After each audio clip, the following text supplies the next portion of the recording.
नमस्कार मित्रांनो, आपले स्वागत आहे माझ्या यूट्यूब चॅनलवर. मित्रांनो, या व्हिडिओमध्ये आपण जाणून घेणार आहोत डॉक्टर बाबासाहेब आंबेडकर यांच्या जयंतीवर अतिशय सोपे आणि तडाखेदार भाषण. मित्रांनो, हे भाषण लिहिण्यामध्ये आणि बोलण्यामध्ये खूपच सोपे आहे, त्यामुळे व्हिडिओ शेवटपर्यंत पाहत रहा. चला तर मग वेळ न करता भाषणाची सुरुवात करूया. बुद्धासारखं होतं ज्ञान, बुद्धासारखं होतं ज्ञान, देऊन गेले संविधान. शिकवले शिक्षणाचे ज्ञान, शिकवले शिक्षणाचे ज्ञान, मिळवून दिले समाजात स्थान, मिळवून दिले समाजात स्थान.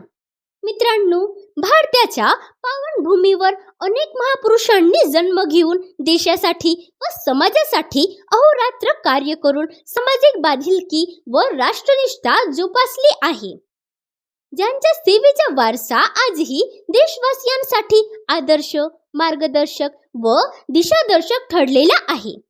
अशा या थोर महापुरुषात डॉक्टर बाबासाहेब आंबेडकर यांचे नाव सर्वात वर आहे.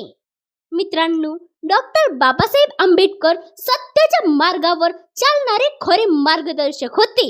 भ्रष्टाचार, अनिती, अत्याचार, अन्यायास त्यांचा प्रखर विरोध होता.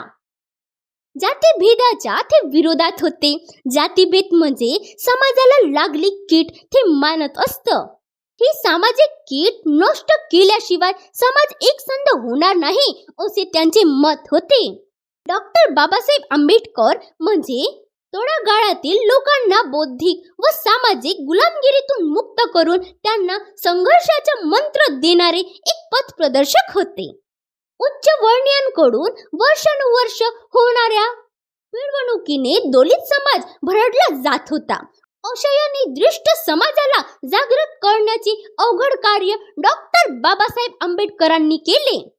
मित्रांनो, ज्या बाबासाहेबांना या देशात शिकण्याचे पुस्तक दिले जात नव्हते, त्याच बाबासाहेबांनी एक असे पुस्तक लिहिले की त्याच पुस्तकावर आज आपला देश चालतो, ते म्हणजे भारतीय संविधान.